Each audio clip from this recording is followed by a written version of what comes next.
lieu pour s'y baigner après un match de football. Les recherches entamées depuis hier par la brigade des sapeurs-pompiers n'ont toujours rien donné. Les recherches reprennent ce lundi. C'est la consternation chez la famille de la jeune victime, suivant les témoignages de Mam Cheikh Wad, un des proches de la victime. Ses propos sont recueillis par Lamine Ba. Il m'avait dit qu'il allait au football avec ses amis vers 14h moins. Je lui ai dit ok, pas de problème, va jouer, moi je suis là. Ils allaient jouer les Good Morning là, comme ils les font tous les dimanches avec ses camarades. Et par la suite, moi je l'ai appris par un de nos voisins. Je sortais juste, il m'a dit viens, j'ai besoin de toi, comme je tombe sur toi. Je lui ai dit ok, qu'est-ce qu'il y a? Il m'a dit il se paraît que Tony est allé aux plages avec ses camarades, mais malheureusement, il a retrouvé la mort là. Il vient d'avoir son baccalauréat, il est même orienté à l'université chez Anta Diop de Dakar. Il devait même partir pour le mois de février pour commencer ses cours là-bas. Finalement, il a retrouvé sa mort. Peut-être que c'est le dessin qu'il a voulu ainsi. Il aimait trop les études. Comme tu le vois, il est passé au séminaire, ainsi de suite. Il a eu son BFM, il a eu son baccalauréat. Donc c'était un jeune qui aimait trop les études. Mais malheureusement, c'est le dessin, on ne peut rien y faire. Par ailleurs, un enseignant en service dans une structure scolaire privée a été tué dans un accident de voiture. Il a été mortellement fauché par un véhicule qui a foncé droit sur un groupe de jeunes qui prenaient du thé devant le portail d'une maison à la rue Insaniaï de Ziguinchor. 2 autres blessés ont pu être enregistrés dans l'accident. Le conducteur du véhicule a été mis aux arrêts par la police. Une enquête a été ouverte.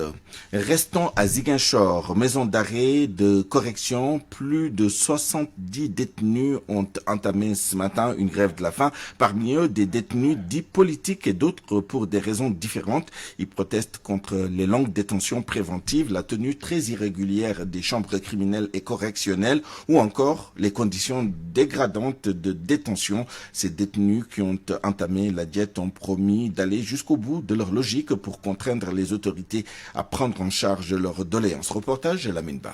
Il serait environ 70 détenus de la maison d'arrêt de correction de Ziguinchor à entamer ce matin une grève de la faim illimitée. Selon nos informations, le groupe est constitué de plusieurs détenus dits politiques dont le maire de Diakounda, Amadou Sané, et d'autres détenus poursuivis pour d'autres affaires. Selon toujours notre source, les grévistes de la faim ont décidé d'agir de la sorte pour protester contre les longues détentions préventives, fruits selon eux des tenues trop distantes des chambres criminelles et correctionnelles. Ils estiment que 2 chambres criminelles sont organisées annuellement, ce qui est très insuffisant au regard du nombre de dossiers en instruction. L'amélioration des conditions de détention est aussi au cœur des doléances des détenus, une revendication qui revient d'ailleurs très régulièrement lors des mouvements d'humeur notés au sein de la maison d'arrêt et de correction de Ziguinchor. Ces détenus entament, il faut le rappeler, cette grève de la faim dans un contexte de libération en grand nombre de détenus politiques à Dakar. Mais ce n'est pas encore le cas au niveau de la maison d'arrêt et de correction de Ziguinchor où plusieurs manifestants arrêtés lors des émeutes de juin dernier attendent d'être fixés sur leur sort. Parmi eux figure l'un des proches collaborateurs du coordinateur du FRAPP, en l'occurrence Amadou Tombodja. Pour l'instant, aucune admission n'est enregistrée à l'infirmerie liée à ce mouvement de diète. Des tractations sont aussi en cours, nous signale-t-on, pour convaincre les grévistes de la faim à renoncer à leur mouvement d'humeur. Lamine Ba, Ziguinchor, Radio Futur Média.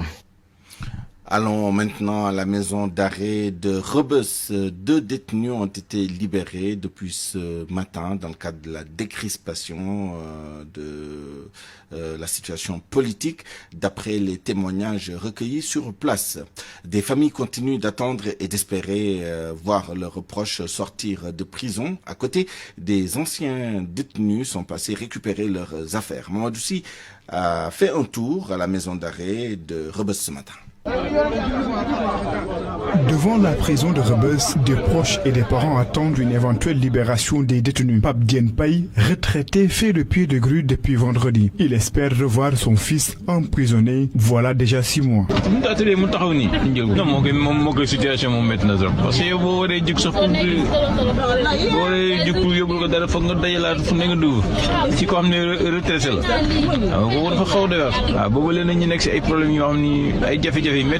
Gazeti Tube, Une mère d'un détenu qui pensait avoir vu le bout du tunnel attend toujours. Voilà 1 an que son fils est en prison, assise à même le sol, tout près de la maison d'arrêt de Rebeuss. Elle prie.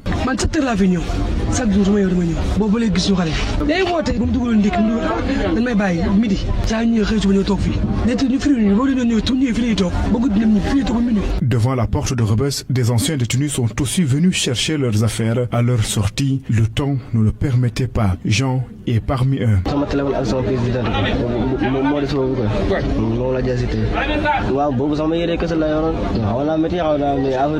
Depuis vendredi, la devanture de la maison d'arrêt de Rebeuss ne désemplit pas. L'espoir est le maître mot. Avant de quitter Rebeuss, seuls 2 détenus étaient libérés. Plus de 300 personnes ont déjà recouvré la liberté, ce qui ne constitue même pas le quart de ceux qui étaient en prison. Une affirmation de la présidente du collectif des familles des détenus. Lucie Sané estime que ces détentions arbitraires et le Sénégal n'est pas prêt à revivre cette situation. Lucie Sané est la présidente du collectif des familles donc des détenus dits politiques. Elle est avec Salimata Aou. On observe à des vagues de libération des détenus politiques sous ordre de M. le Président Macky Sall, en vue d'apaiser le climat social qui, depuis 2021, est devenu trop tendu à cause des querelles des politiques. Ce qui avait conduit plus de 1000 personnes, hommes et femmes, adultes comme mineurs, toutes catégories confondues en prison. Sur ce, un peu plus de 300 parmi eux ont déjà recouvert la liberté, ce qui ne représente même pas le quart de l'effectif. Parce que, comme je l'ai tantôt dit, il y avait plus de 1500 jeunes, qui injustement, ont été arrêtés. Ils étaient juste arrêtés pour des calculs politiques, pour des intérêts politiques et de par leur position politique aussi. Donc je pense que c'est un combat politique, c'est des jeunes, des personnes qui ont été victimes des hommes politiques, ce qui n'est pas bien du tout. Moi je pense qu'il n'y a plus de raison qu'on parle de détenus politiques au Sénégal. Ça ne devait même pas exister. Mais si par malheur on est arrivé à ce stade, toute la responsabilité incombe aux autorités étatiques. C'est le moment, en tout cas, c'est le moment. Il faudrait que tous s'y attellent.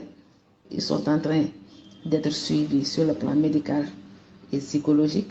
Vous voyez, beaucoup sont sortis malades, et très malades même pour certains. On essaie de voir comment faire avec eux. Et je pense que les autres vont suivre. En tout cas, nous le souhaitons.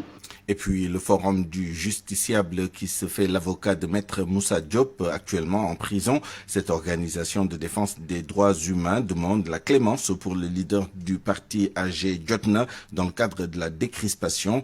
Écoutons le président du forum du justiciable, Babacar Ba, au téléphone avec El Hadj Ndiogou Diène. Dans cet esprit de décrispation de l'espace politique, dans cet esprit de réconciliation nationale, le forum du justiciable demande aujourd'hui solennellement la clémence en faveur de Maître Moussa Diop. Maître Moussa Diop, je rappelle, était candidat à la candidature à l'élection présidentielle. Donc aujourd'hui, nous sollicitons la clémence des autorités judiciaires pour élargir des prisons Maître Moussa Diop. Et je rappelle encore une fois de plus, Maître Moussa Diop, après tout, est un homme de paix, un homme correct qui n'est pas violent. Donc on peut lui donner une seconde chance. Donc je pense que Maître Moussa Diop aujourd'hui peut bel et bien bénéficier de ces mesures d'élargissement de prison. Donc nous demandons la clémence, en tout cas des autorités judiciaires en faveur de Maître Moussa Diop.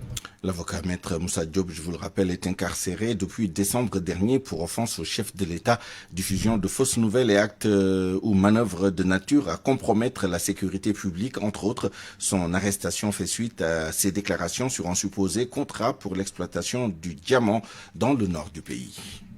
RFM, l'actualité politique. Venons-en maintenant à ce communiqué de l'Assemblée nationale sur la décision du Conseil constitutionnel qui continue à alimenter les débats. Cette fois-ci, c'est un député de l'opposition qui se démarque, selon lui.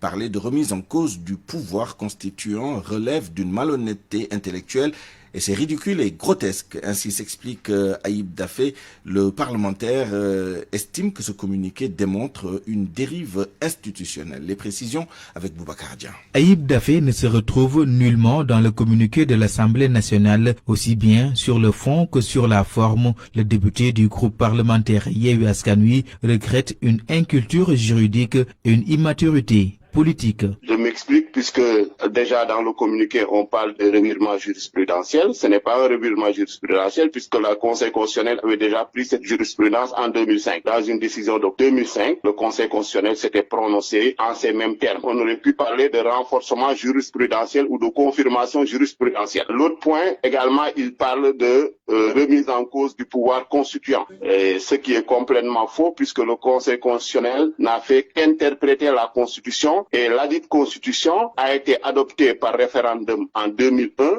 et en 2016. Donc le pouvoir constituant originaire, c'est le suffrage universel direct, l'Assemblée nationale n'étant qu'un pouvoir constituant dérivé. Selon le président de la commission des délégations, aucun organe de l'Assemblée nationale n'est associé à cette position qui ne donne pas une bonne image de l'hémicycle. S'il s'agit du bureau, on n'a pas eu connaissance d'une réunion du bureau et le bureau ne peut pas engager l'Assemblée nationale, n'a pas de mandat pour engager l'Assemblée nationale sur ces faits-là. La conférence des présidents ne s'est pas réunie et n'a pas à engager l'Assemblée nationale qui est en cette position-là. Pour dire que ce communiqué-là, en tout cas, ternit l'image de l'Assemblée nationale. Aïb Dafé estime, entre autres, que le communiqué de l'Assemblée montre l'existence d'une dérive institutionnelle et que ses auteurs manipulent et instrumentalisent l'Assemblée nationale. À Thiès, Ndiassane souhaite un dénouement heureux pour le bien du Sénégal. Le Khalif Al-Kountiou, Cheikh Sidi Maktar Kounta, à travers la voix de son porte-parole, exhorte les acteurs politiques, à faire preuve de dépassement et de tolérance, à privilégier le dialogue pour résoudre la crise politique. Selon lui, les chefs religieux doivent jouer leur partition dans la stabilisation du pays. Reportage Cheikh Ante Diop. Les guides religieux doivent prendre leurs responsabilités, parler aux citoyens pour la stabilité du pays. Ndiassane reste debout pour apporter des solutions face à la crise politique. Cheikh Bou Khalifa Kounta, le porte-parole du Khalif général de Ndiassane. Quand il y a crise au Sénégal, les gens appellent de partout pour demander aux marabouts de se prononcer. Tout le monde sait que Cheikh Mohamed Bou Kounta est mystérieux. Il était doté d'une connaissance inépuisable. Il avait le don de résoudre toute crise et Ndiassane a toujours apporté des solutions. Selon Bou Khalifa, le Khalif de Ndiassane, Cheikh Sidi Maktar Kounta, a rappelé aux jeunes et d'une manière générale aux citoyens sénégalais de répondre à l'appel des chefs religieux pour la protection de la République. Tout ce que le Khalif demande, c'est de respecter notre pays, le Sénégal, la République. D'ailleurs, des journées de prière sont prévues à Ndiassane du 23 au 24 février prochain. Une occasion saisie par les talibés Al-Kountiou pour commémorer la disparition de Mame Cheikh Bou Kounta, le fondateur de Ndiassane. RFM Thiès, Cheikh Ante Diop. 12h14, nous l'avons appris ce matin, le décès de Daba Badji, l'épouse de Didier Badji, l'adjudant-chef porté disparu depuis 2022. La défunte épouse qui vivait en France avait dénoncé la disparition de son mari et exigé des réponses. Si le corps de Fulbert Sambou avait été retrouvé, la famille de Didier Badji est depuis sans nouvelles de l'adjudant-chef. Sans lui, les étudiants de l'UGB maintiennent leur mot d'ordre de cessation de toute activité pédagogique et administrative, une décision décriée par le syndicat des travailleurs des établissements scolaires et universitaires du Sénégal de l'UGB. Son secrétaire général Amat Diallo rappelle que les étudiants n'ont pas le droit d'arrêter le fonctionnement de l'administration. Il est avec Ousseynou Diop. Nous avons été trop surpris de la décision de la coordination des étudiants allant dans le sens de faire une grève illimitée et au niveau de l'administration et des menaces qui ont été proférées à l'endroit de ceux qui vont braver ces interdits de venir dans les bureaux. Donc, face à cette situation, nous avons demandé aux camarades de rester chez eux en attendant de régler ce problème. Nous avons toujours solidarisé avec la coordination des étudiants allant dans le sens de faire 96 heures de grève pour leur soutenir. Donc nous sommes en phase avec eux dans ce combat, mais quand même nous ne sommes pas d'accord avec la coordination de décréter une grève illimitée au niveau de l'administration. Ce n'est pas dans leur prérogative. Encore une fois, ce n'est pas dans leur prérogative. Parlons maintenant de ce nouvel arrêt de travail décrété par les concessionnaires du nettoiement. Ils exigent de l'État le paiement d'une dette estimée à 14 milliards de francs CFA. À la Médina, les populations commencent à sentir les effets de la grève. À chaque coin de rue, les ordures s'amoncellent. Ces populations demandent à l'État de régler le problème de ces travailleurs au plus vite. Oumou Kalsoumni, reportage. Yassine Ndiaye nettoie tranquillement la devanture de son magasin. La bonne dame habite ce quartier. Elle soutient avoir vu depuis quelque temps des ordures ménagères s'amonceler dans les rues. J'ai remarqué qu'il y a de la saleté un peu partout au niveau des rues et on ignore quand est-ce que les techniciens de surface vont reprendre le travail. En tout cas, l'État doit tout faire pour satisfaire leurs revendications. Nous sommes maintenant à la rue 37. Voilà Ndeye Ndiaye et les ménagères. Ce matin, elle est obligée de déposer ses ordures dans quelques coins de la rue contiguë à sa demeure. L'odeur que dégagent les ordures est pestilentielle.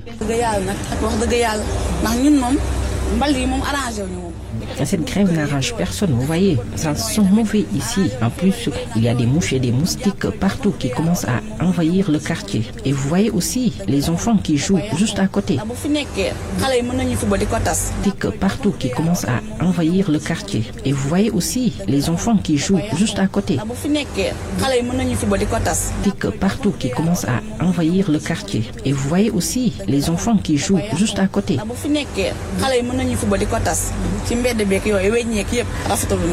Les concessionnaires de nettoiement observent une grève illimitée. Depuis aujourd'hui, ils réclament le paiement de leur dette estimée à 14 milliards de francs CFA. Et puis à Pikine, le mot d'ordre de l'intersyndicale des travailleurs des collectivités territoriales, le port de brassard rouge sur toute l'étendue du territoire national par tous les agents des collectivités territoriales. Ceci entre dans le cadre de leur plan d'action pour revendiquer la revalorisation de leur salaire.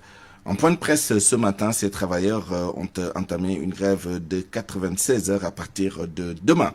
Écoutons Ndiaga Diop, secrétaire général de l'Union régionale du syndicat national des travailleurs des collectivités territoriales, au micro de Salamata Ousmane Diallo. Nous tenons cette déclaration pour informer les camarades des raisons de la reprise du mouvement de grève et alerter l'opinion sur l'injustice que le gouvernement du Sénégal continue d'exercer sur le travail des collectivités territoriales. Nous sommes à 18 mois de revendication d'un droit légal et légitime, à savoir l'égalité dans le traitement des agents de l'administration publique. Trop, c'est trop. Le temps est venu d'inviter les autorités de ce pays à arrêter le dilatoire qu'ils usent et abusent pour régler cette situation. Devant une autorité à peine à respecter ses engagements et tenir ses promesses, il est temps de durcir le ton. C'est reparti pour une série de grèves qui n'aura de trêve que lorsque l'État décidera de rendre justice aux travailleurs des collectivités locales.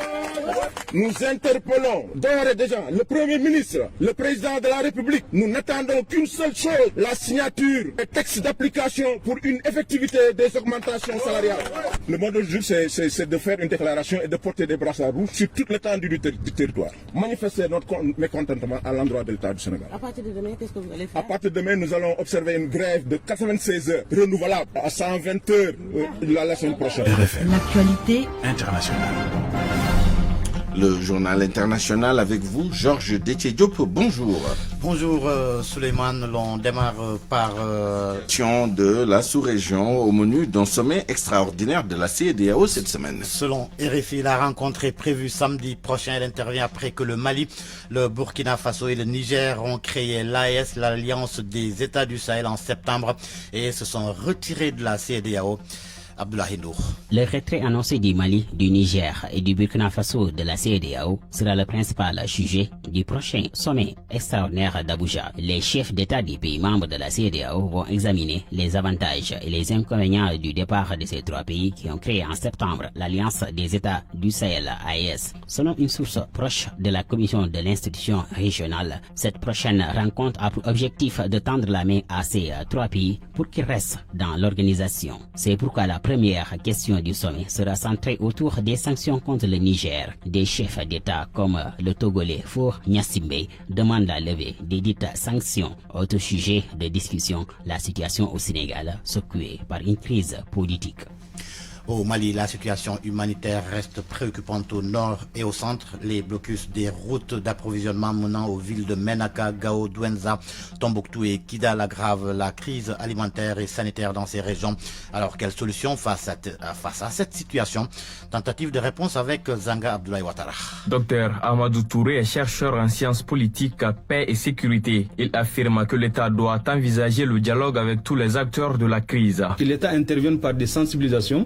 Comment conserver la paix, comment faire de sensibilisation pour prévenir les conflits à la base, comment faire intervenir les leaders communautaires et comment réformer de façon générale la situation sécuritaire. Cet avis est partagé par la présidente de l'ONG Association des femmes pour les initiatives de paix. Fatoumata Maïga estime qu'il y a encore à Gao des notabilités capables de ramener la paix dans la région. Le blocus de Boni avait été levé un moment, mais ce n'est pas le gouvernement, c'est les communautés qui ont discuté de cela. Donc il faut faire place à ces discussions parce que les ressources sociaux dans ces régions existent encore. Et ça, c'est des gens, quand ils appellent, tout le monde vient les répondre. Mais pour libérer les axes routiers de Menaka, la société civile de la région estime que le dialogue sera difficile avec des acteurs inconnus. Sidi Barka, président de la société civile de Menaka. Les interlocuteurs, je ne les connais pas, qui vont tendre la main à l'État ou auquel l'État va tendre la main pour eux. Mais des gens qu'on ne connaît pas, qu'on ne voit même pas. Il faut rappeler que l'ouverture d'un dialogue avec les groupes armés terroristes était une recommandation du dialogue national inclusif depuis 2020, mais de nombreux citoyens n'approuvaient pas cette option.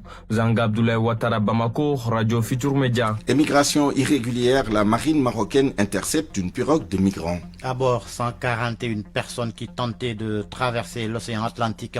Les forces armées royales du Maroc ont déclaré hier dans un communiqué qu'elles avaient pu sauver tous les passagers au large des côtes du Sahara occidental.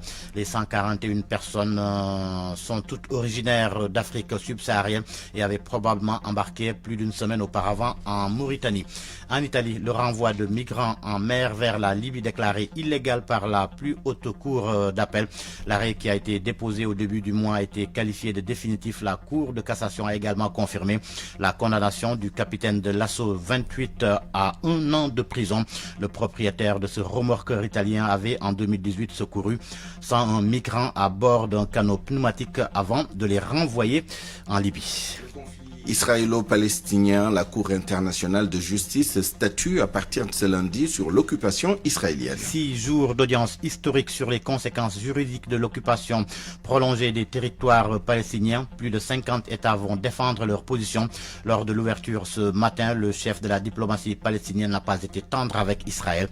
Papa Ibrahim Ndiaye. 52 pays sont appelés à témoigner, dont la France, dans 2 jours. La Cour va rendre un avis consultatif sur la question et devra préciser les responsabilités des États qui coopèrent à cette occupation. Le chef de la diplomatie palestinienne, Riyad al-Maliki, a déclaré que son peuple subissait le colonialisme et l'apartheid sous l'occupation israélienne à l'ouverture des audiences. Ces audiences sont totalement distinctes des récentes requêtes très médiatisées de l'Afrique du Sud auprès du principal organe judiciaire de l'ONU. Pretoria avait ordonné à Israël de prévenir tout éventuel acte de génocide mais n'avait pas appelé à un cessez-le-feu. La Cour doit examiner les mesures visant à modifier la composition démographique, le caractère et le statut de la ville sainte de Jérusalem. Le 31 décembre, l'Assemblée générale des Nations unies avait adopté une résolution demandant un avis consultatif non contraignant sur les conséquences juridiques découlant des politiques et pratiques d'Israël dans les territoires palestiniens occupés, y compris Jérusalem-Est. La résolution avait été adoptée avec 87 voix pour 26 contre 53 abstentions. La Cour internationale de justice avait par ailleurs invité à examiner les conséquences de ce que la résolution de l'ONU décrit comme l'adoption par Israël de lois et mesures discriminatoires. Elle va statuer d'urgence sur cette affaire probablement d'ici la fin de l'année. Israël ne va pas participer aux auditions et avait réagi à la résolution de l'ONU de 2022. Le premier ministre Benjamin Netanyahu la qualifiant de méprisable et honteuse. Les États-Unis, le Royaume-Uni et l'Allemagne s'étaient opposés à la résolution et la France s'était abstenue. Le ministère de la Santé du Hamas annonce un nouveau bilan de 29 092 personnes tuées dans la bande de Gaza depuis le début de la guerre. Il a également fait état d'un total de 107 morts au cours des dernières 24 heures et de 69 028 blessés depuis le début de la guerre le 7 octobre. La mort de Alexei Navalny pour terminer. La famille de l'opposant russe toujours pas autorisée à voir sa dépouille. Les autorités arguent d'une prolongation de l'enquête sur les circonstances de son décès en prison. Son épouse doit rencontrer ce lundi à Bruxelles les ministres des Affaires étrangères de l'Union européenne qui vont adresser un message de soutien aux combattants de la liberté russe. Peu avant la réunion, Yulia Navalnaya a accusé le président russe Vladimir Poutine d'avoir tué son mari. Merci Georges. Parole aux auditeurs. L'actualité, qu'en pensez-vous? Moi, je pense que vous devez. Réagissez dans nos éditions d'information sur l'actualité. Bonjour. Du lundi au vendredi, vous avez la parole sur RFM. Dans une dizaine de minutes, notre rubrique Point de vue, la question en débat, faut-il reprendre tout ou partie du processus électoral en vue de la prochaine présidentielle? Vous entendrez les avis de nos deux intervenants du jour. Mamadou Seck, spécialiste des questions électorales, et Hassan Seck, analyste politique et chargé d'enseignement dans les universités. RFM Sport. D'abord, l'actualité des sports. Coupe du monde de beach soccer, la 3e journée a démarré. Avec vous, Youssouf Bodian, bonjour. Bonjour Souleymane et bonjour à tous. Effectivement, avec ce match entre l'Égypte et les États-Unis, 4-2 pour les États-Unis. On joue le 3e tiers-temps. L'Égypte, donc, qui avait déjà enregistré 2 défaites, donc éliminées de cette compétition. Un peu plus tard, à 13h, on aura Argentine-Espagne, 15h30, Italie, Émirats Arabes Unis. Et puis 17h, Iran-Tahiti. Le Sénégal va jouer sa qualification demain. Sera à 15h30 face au Japon, qui compte également une victoire et une défaite. Les Lions pourront encore compter sur le deuxième gardien, Ousseynou Faye. Le jeune portier a fait de bonnes prestations lors des 2 premiers matchs du Sénégal. Notre envoyé spécial à Dubaï, Sodacham, nous le présente. Ousseynou Faye, qui en est à sa toute première Coupe du Monde, a été d'un grand apport face à la Colombie. Le portier de Almadingor Beach Soccer était devant les buts lors des 2 derniers tiers-temps. Ousseynou est même l'auteur du 2e but des Lions. On rend grâce à Dieu parce que c'était très difficile, mais nous sommes très motivés. Nous avons de vrais lions, c'est pourquoi on croyait en la victoire. Dieu merci. Après avoir gardé la cage des Lions lors du dernier tiers-temps contre la Biélorussie, Ousseynou Faye a gagné davantage la confiance du sélectionneur. Mamadou Diallo affirme que c'est un joueur qui gagne en maturité. Oui, tu sais, Ousseynou, je pense que c'est un excellent jeune gardien qui a besoin de beaucoup de temps aussi, comme ce que je l'ai dit, parce que je pense que Ousseynou, c'est moi qui l'ai sélectionné en équipe nationale. Mais il ne faut pas oublier, Ousseynou, c'était un ramasseur de ballon, je me rappelle très bien. Son propre passeport, c'est moi qui l'a fait. Et donc, je discute beaucoup avec lui. Je sais qu'on a 2 gardiens. Al-Seyni, il est très bien dans ses lignes. Peut-être que ce n'était pas son jour, et ça arrive, mais il fait partie des meilleurs gardiens du monde. Ousseynou Faye, c'est un gardien qui est très bon pour le jeu au pied. Et donc, j'ai préparé tous les 2. Je l'ai dit qu'il faut savoir 7 matchs. Même on peut jouer 5-6 minutes. Je peux te changer Al-Seyni d'amener Ousseynou. Ça dépend le jeu, qu'est-ce qu'il demande. Et donc après, quand même, et le deuxième temps, j'ai dit Ousseynou qui vient parce que Ousseynou qui nous arrangeait plus de jouer le jeu au pied. Et c'est ça qu'on a créé beaucoup de problèmes pour l'équipe de Colombie. Le jeune portier de 19 ans, avec son mètre 90, est confiant pour la suite de la compétition. On doit encore faire plus contre le Japon. Je suis convaincu que si on sort des phases de groupe, on atteindra la finale. Prochaine sortie des Lions, ce sera ce mardi contre le Japon à 15h30 GMT. Soda Thiam, Dubaï, Radio Futur Média. CAN de football Maroc 2025, le tirage au sort des préliminaires prévu demain mardi. Ce sera à partir de 12h temps universel au siège de la CAF au Caire en Égypte. Sont concernés les 8 sélections les moins bien classées lors donc du dernier classement FIFA. Il s'agit du Libéria, le Tchad, l'île Maurice, la Somalie, Djibouti, Sao Tomé, Eswatini et le Soudan du Sud. Les matchs vont se jouer en aller-retour entre le 18 et 26 mars prochain. Les 4 vainqueurs vont rejoindre les 44 autres sélections pour disputer les qualifications de la CAN Maroc 2025. Gennaro Gattuso pourrait quitter l'Olympique de Marseille avant la fin de cette saison. Le technicien italien, victime des mauvais résultats du club fosséen qui n'a pas gagné en championnat depuis le début de l'année 2024. Marseille qui a encore perdu hier face à Brest, 1-0 selon plusieurs médias spécialisés. Les dirigeants de l'OM sont sur la piste de Jean-Louis Gasset pour assurer l'intérim. C'est le technicien français qui était sur le banc de la Côte d'Ivoire pendant la dernière CAN. Il avait démissionné après les 4-0 face à la Guinée équatoriale pour succéder à Gattuso. L'Olympique de Marseille cible Christophe Galtier, l'ex-entraîneur du Paris Saint-Germain, actuellement en poste au Qatar. La Côte d'Ivoire qui a finalement remporté. Et oui, et Galtier qui n'a pas reçu de médaille puisqu'il avait démissionné. À Dagana, le stade municipal aura bientôt une pelouse synthétique. Effectivement, l'annonce a été faite par le maire de la commune en marge de la finale de la coupe qui lui est dédiée.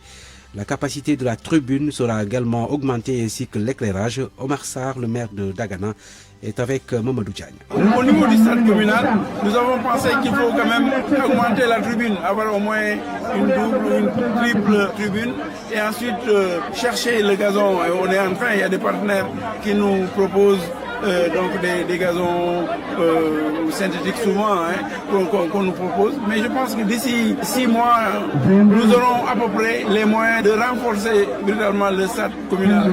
Et peut-être, si Dieu nous aide, nous pourrons même démarrer le stade départemental. C'est un stade qui est là avant l'an 2000, le stade tel qu'il fonctionne là. On a été les premiers à mettre des lampes de ce type-là dans le département. Bon, donc tout le monde s'est mis après. Bon, maintenant, partout les gens ils mettent les gazons. Il faut qu'on planifie autrement les terrains. Il y a du travail à faire. Parce que c'est aussi une réponse à des attentes qui existent ici depuis quelques années. Omar Sarr, le maire de la commune de Dagana Souleymane. Merci Youssouf Bodian. Avant la revue de presse, cette information qui vient de nous parvenir. Nous évoquions tout à l'heure la disparition dans le fleuve Casamance d'un jeune élève mort noyé après une séance de football. Finalement, le corps sans vie du jeune bachelier a été repêché par les sapeurs-pompiers de Ziguinchor ce lundi.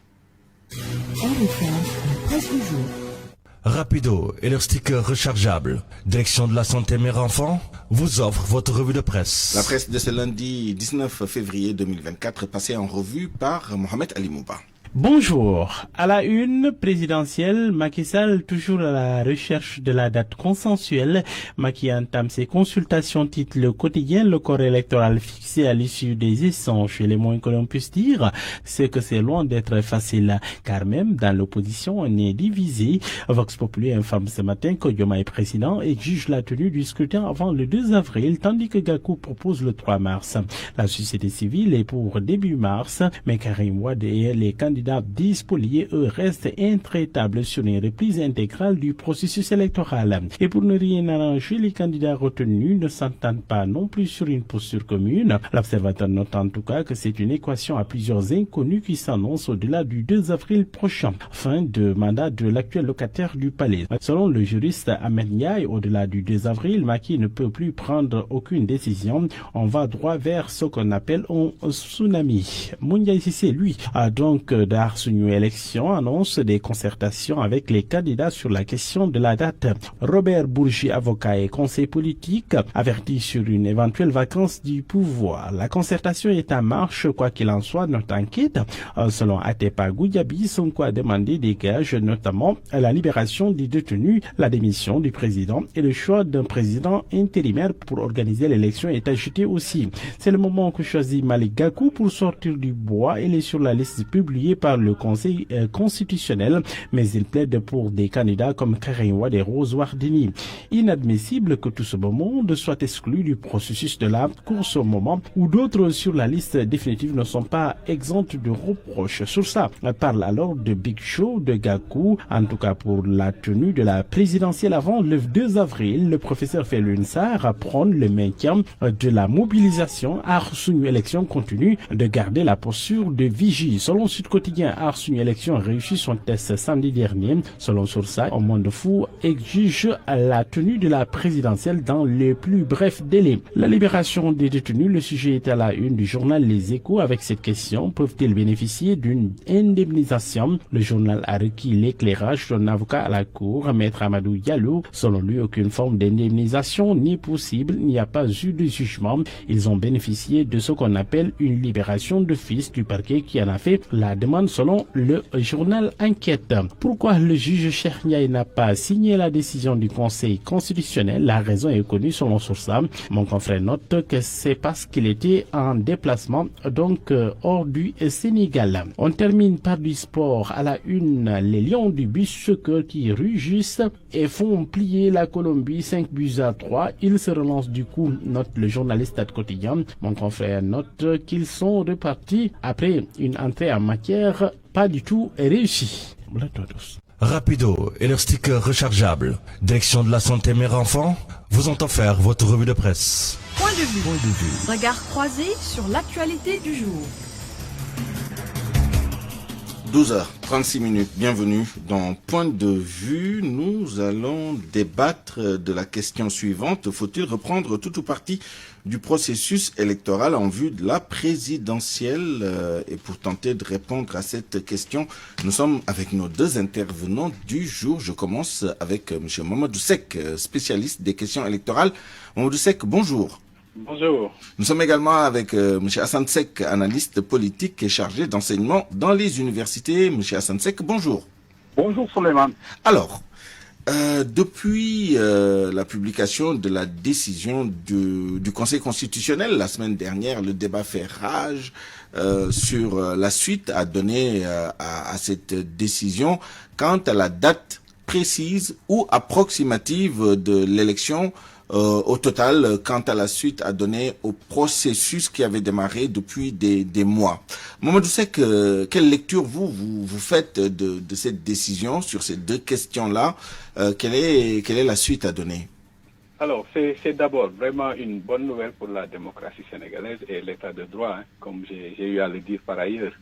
Je pense qu'il fallait bien trouver une solution face à le risque qu'on courait de nous retrouver dans des formes d'incongruité d'ailleurs, puisque reporter pour le 15 décembre me semblait quand même un peu trop...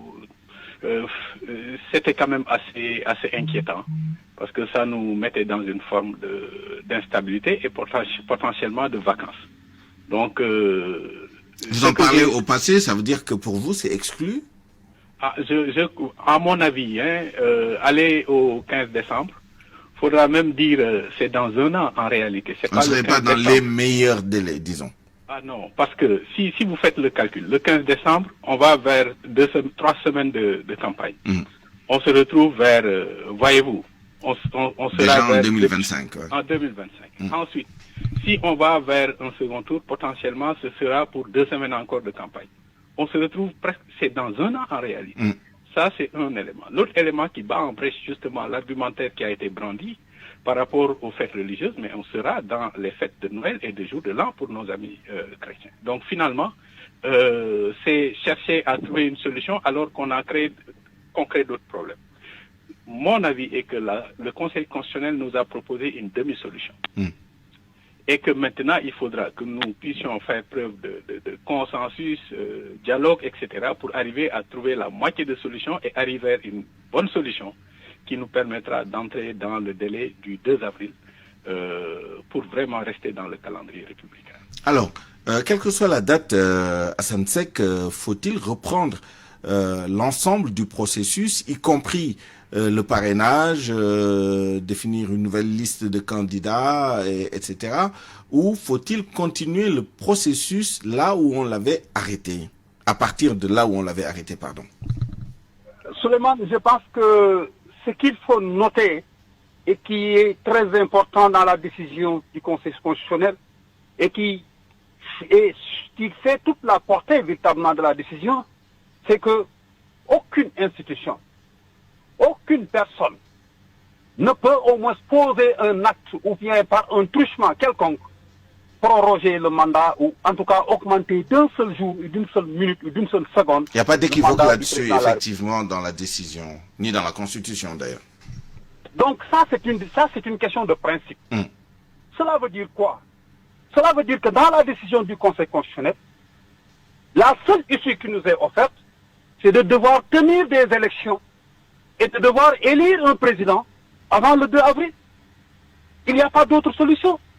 Maintenant, il me semble que peut-être on est encore dans la politique, dans le temps de la politique, parce que effectivement, une situation s'est présentée, mais véritablement d'autres se réveillent pour dire effectivement il va falloir engager ou bien s'inscrire dans une interprétation lato sensu de la décision, large de la décision du Conseil constitutionnel pour intégrer tous les candidats dans le processus, ou bien en tout cas les éventuelles autres candidatures, même qui n'avaient pas déposé. Si c'est ça l'inclusivité, je pense que l'inclusivité est en contradiction manifeste avec véritablement notre Constitution. L'inclusivité, de ce point de vue-là, veut dire tout simplement que les candidats, parce que si la décision du report est annulée, mais il ne nous reste que la décision du Conseil constitutionnel à appliquer, qui validait les 20 candidatures. Et dans cette décision-là, le seul problème qui s'est posé, c'est que si Karim Wade était dans la décision, certainement, moi, je me dirais qu'on n'en serait pas là. Mais parce que les autres candidats n'avaient pas posé de problème. Alors, après la décision, après la publication des 20. Si je vous entends bien, il ne sert à rien de reprendre l'ensemble du processus, puisque nous sommes tenus par la contrainte du 2 avril comme date de fin du mandat du président. À partir de ce moment-là, quel serait le sens d'un dialogue politique ou d'une consultation, de concertation politique, peu importe la caractérisation ou l'appellation? Mais le dialogue est clair dans la décision du Conseil, ça ne concerne que la fixation de la date. Il n'y a pas d'autre dialogue. On dialogue sur quoi? Il y a juste ce qu'on appelle consultation. J'entends consultation, concertation, dialogue. Mais tout ça n'est pas important. Ce qui est important, c'est que les 20 là puissent être d'accord sur quelle date on va devoir tenir les élections. Je pense que c'est ça qui est important. Le reste maintenant, il faut comprendre que dans ce dialogue-là, il n'y a pas de problème que Macky Sall puisse être en fait celui qui dirige en tout cas, ou bien en tout cas celui qui coordonne ce dialogue ou bien cette concertation, parce que effectivement jusqu'au moment où on parle, c'est à lui de fixer encore une fois le décret, parce que le Conseil l'a très bien dit que le Conseil n'a pas un pouvoir décrétal pour fixer véritablement la date de l'élection.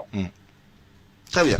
Je rappelle qu'il y a deux camps, en tout cas chez les acteurs politiques. Il y a un front des candidats pour la tenue de l'élection au 25, le collectif FC 25, avec la plupart des 20 candidats qui avaient été retenus pour aller au scrutin.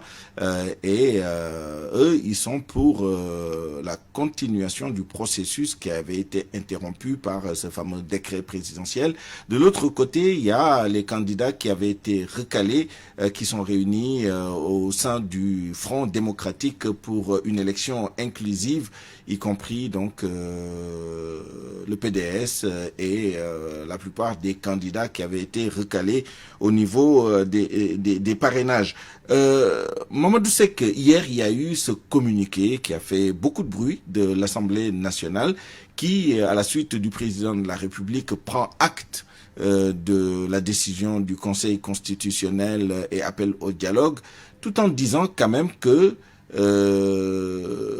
ils prennent acte malgré le fait que cette décision remet en cause la souveraineté de l'autorité, enfin du pouvoir constituant de l'institution parlementaire. Et en même temps, l'Assemblée nationale parle de revirement juridictionnel dans le sens où le Conseil constitutionnel s'est déclaré compétent dans une matière dans laquelle d'habitude il s'est déclaré incompétent. Comment vous avez interprété vous ce communiqué? Est-ce que ça change la donne? Est-ce que ça augure de quelque chose qu'on pourrait pressentir dès maintenant avec cette interférence de ce communiqué de l'Assemblée nationale? L'Assemblée nationale a voulu quand même à son corps défendant accepter la décision du Conseil constitutionnel et ne pas uniquement s'arrêter au débat sans donner un avis ultime par rapport à toute la polémique qu'il y a autour. Moi, j'attends de voir la suite, mais je me limite uniquement à cette déclaration qui prend acte, comme le président de la République lui-même a pris acte, et attend de voir ce que les consultations et les concertations vont donner. Maintenant, bien évidemment, il y a eu même une polémique autour. C'est dire qu'il pourrait y avoir d'ailleurs une polémique dans la polémique, mais c'est entre collègues parlementaires. Ce qu'il faut tout simplement retenir dans ce débat-là, c'est que on ne peut pas aujourd'hui occulter la nécessité de discuter et de se concerter. C'est d'autant que le président aujourd'hui qui appelle au dialogue ne se représente plus. Donc il peut objectivement, je crois, à mon avis, dans l'idéal, jouer ce rôle d'arbitre-là, prendre en compte les avis de tout le monde avant de décider d'une bonne date qui nous circonscrirait toujours dans le délai du calendrier républicain. Sinon, on risque de se retrouver dans une situation inconfortable. L'autre élément, c'est que si on suit la logique de reprendre tout le processus, alors il faudra reprendre même l'inscription des électeurs qui, entre-temps, auront eu 18 ans. Parce qu'on parle d'inclusion aujourd'hui. L'inclusion ne se limite pas uniquement à s'ouvrir aux candidats, mais c'est également s'ouvrir aux électeurs qui puissent, à partir du moment où ils ont atteint l'âge de la majorité, de pouvoir s'inscrire. Là, vous ouvrez un nouveau débat. Hein? C'est pour dire à quel point la problématique est sensible et complexe et combien est-ce que les implications peuvent être incalculées. Par exemple, selon les normes et standards internationaux, un cycle électoral démarre par la revue du cadre juridique. Si on reprend le processus, il faudra revoir ce cadre juridique d'ailleurs qui présente des imperfections. Ensuite, aller vers la planification, aller vers la budgétisation. Ça, c'est des étapes classiques du cycle électoral. On budgétise ensuite, on planifie ensuite, on ouvre les inscriptions, on forme avant d'aller vers l'ouverture du processus avec, bien évidemment, toutes les étapes nécessaires dans lesquelles nous devons nous enferrer par rapport le décret électoral qui devra être convoqué, le parrainage, corriger d'ailleurs les difficultés qu'il y a dans le parrainage et toute la polémique qu'il y a autour avant d'aller vers, voyez-vous, les étapes qui bouclent le processus. Dans cette hypothèse-là, en combien de temps on peut faire cela et qui le ferait? C'est-à-dire, si le mandat du président s'achève le 2 avril, même s'il entame le processus, sera-t-il capable de le mener à terme? S'il ne le fait pas, qui va reprendre le flambeau pour continuer? Celui qui assure la vacance devra prendre le flambeau et d'ailleurs, la Constitution l'enferme lui aussi dans des délais entre 2 mois et 3 mois. C'est dire que reprendre le processus peut avoir des implications incalculées. Et par ailleurs, mais ça va être une situation de vacances qui va nous obliger à vraiment rebattre les cartes, retomber dans des polémiques, etc. Vous savez, dans la matière électorale, et ça c'est universel, c'est un principe universel, un cadre juridique ne règle pas tous les problèmes. Je vous donne un exemple. En France, le modèle qu'on a beaucoup copié. En 2014, le ministère de l'Intérieur a eu des difficultés à distribuer toutes les cartes d'électeurs sur tout le territoire national. D'abord, ça, c'est pour dire une chose. Aucun système électoral n'est parfait au monde. Le ministère de l'Intérieur, 5e République, 1958 jusqu'en 2014, le ministère de l'Intérieur a fait face à des difficultés dans la distribution des cartes d'électeurs. Ils se sont assis entre acteurs pour dire toutes les bourgades de moins de 1000 habitants peuvent voter sans carte d'électeur. Vous imaginez, en 2014, il y a eu une situation où des Français ont voté sans carte d'électeur dans des bourgs de moins de 1000 habitants lors des élections locales. C'est dire que ça a été bâti autour de consensus. En réalité, on peut sortir du cadre juridique et asseoir des consensus entre acteurs. Parce que l'objectif ultime, c'est de prévenir et de résoudre des conflits électoraux. Et si le consensus nous permet de le faire, allons-y. Merci Mamadou Seck, spécialiste des questions électorales. Dernière question, très brièvement, s'il vous plaît, Hassan Seck, comment réconcilier ces différentes positions qui semblent irréconciliables quand on regarde de plus près? Je pense que il y a lieu de discuter effectivement pour être en conformité avec la décision du Conseil constitutionnel. Mais pour le reste, ça va avec des élections. Et je pense que dans l'histoire politique, nous avons connu l'histoire des votes sans isoloir, et cela ne nous avait pas empêché d'élire un président de la République. Cela veut dire donc qu'il faut appeler les acteurs véritablement à la raison, parce que la raison veut que aussi la raison aujourd'hui elle est fondamentalement juridique et politique, parce qu'elle veut qu'aujourd'hui que l'on respecte réellement la décision du Conseil constitutionnel, qui est véritablement l'organe compétent dans ce domaine-là. Parce que je pense qu'il n'y a pas quelque chose à négocier tout autour de cette décision-là, parce que négocier la date nous conduirait à violer, n'est-ce pas, les clauses intangibles, n'est-ce pas, de notre Constitution. En 10 secondes, qui pour mener ces consultations? Est-ce que le président sortant, qui est également parti comment dire, l'élection, puisqu'il a un candidat désigné, est la meilleure personne, sinon qui à sa place? Mais Souleymane, le président Macky n'a pas de marge de manœuvre. Donc, qu'on lui laisse mener, parce que, comme je l'ai dit tout à l'heure, c'est lui qui a le pouvoir décrétal. C'est lui qui doit prendre un décret, c'est pourquoi le Conseil constitutionnel lui a retourné cela, cette prérogative-là. Donc, il peut bien coordonner, mais il coordonne que la date. Il n'y a rien d'autre. Et le reste maintenant, il y avait un processus qui était là, il y avait des bureaux de vote, il y avait des bulletins, il y avait tout un dispositif matériel qui avait été déjà mis en place par le ministère et l'administration qui organise en tout cas les élections. Je pense qu'il n'y a plus de difficultés. Parce que le président de la République n'est pas appelé à vouloir discuter sur d'autres points, etc. Merci Hassan Seck, merci, analyste politique et chargé d'enseignement dans les universités. On vous retrouvera tous les deux dans la version Wolof de ce débat. C'est la fin de cette édition à 12h50.